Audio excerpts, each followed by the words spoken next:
akuri surali amala sorota bane. Baba akuri surali amala sorota bane. Baba akuri surali amala sorota bane.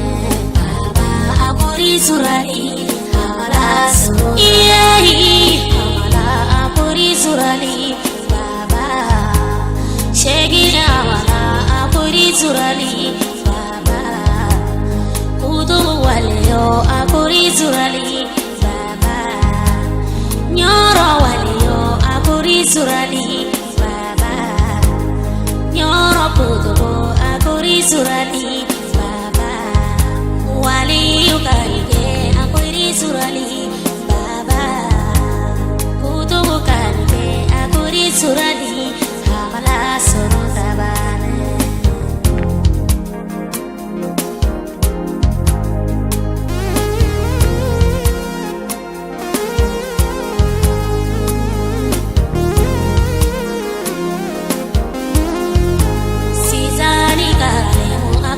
Surali baba tuba karalemu akuri surali baba barawili karalemu akuri surali baba segu karalemu akuri surali baba filadugu karalemu akuri surali baba banaba karalemu akuri surali baba segu karalemu akuri surashena amala sorota bane.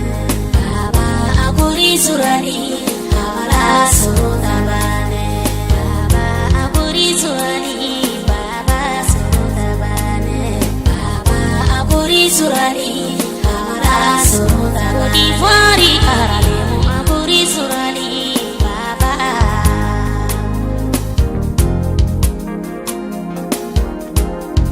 Burukina karalemu akuri surali baba.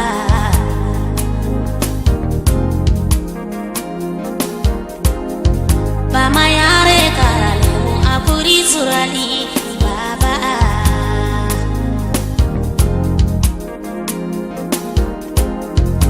Lajine karalemu akuri surali baba.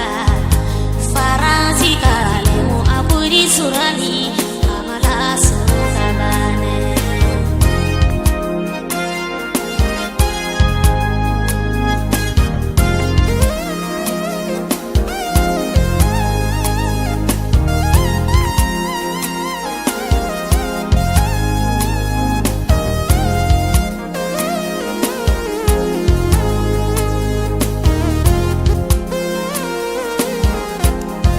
Dedi alana duna kage sorota bane amala sorota bane.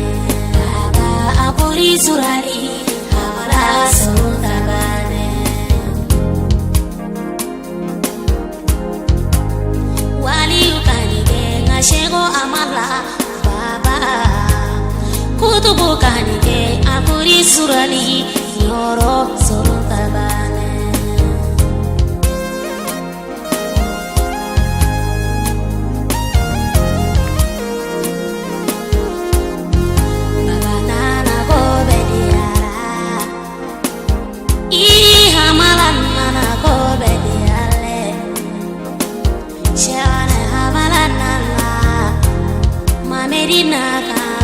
Shana mamirinaka, mamirinale, nyora ngabuyenale, sahuya lola, nyora sahuya lola, jubulu malola, shana jubulu malole, kafiri malola, samaya jubulu malole, tani kilembora ko betia. Mamirinaka Muhammad mala shana gabuye yafo kalandi chamae akwanganyina nyogona akwanganyogomina akwanganyogokano Mahamirinale shana gabuye nale Mahamirinaka shana debuye naka Mahamirinale ko betiara